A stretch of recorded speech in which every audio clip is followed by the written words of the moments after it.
So it was a much broader topic. And so I placed it in a more kind of generalist journal, something that wasn't quite so specialized. And I couldn't articulate that to you at the time, but after the process with my advisor's direction, I was able to do that. So try to develop familiarity with the journals in your field. And then if you're not quite sure, right, go to that senior scholar, to someone who's done a little bit more than you, and ask her his advice about what you should do with that.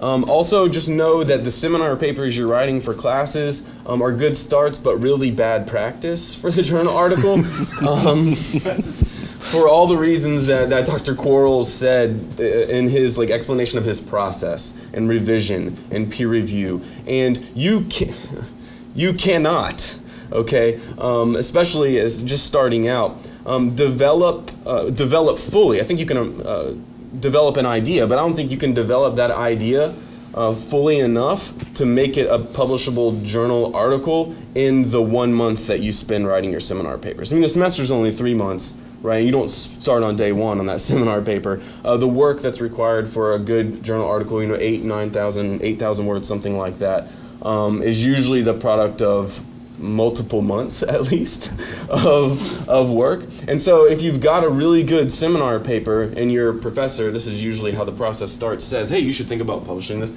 in a journal, you should imagine that as the very first step that you just took towards doing that, and then ask that professor, okay, so what should I do next in developing this work? And then they'll probably say, well, your literature review right now is 8 sources and you need to go read a lot more or something like that to figure out how your work fits in.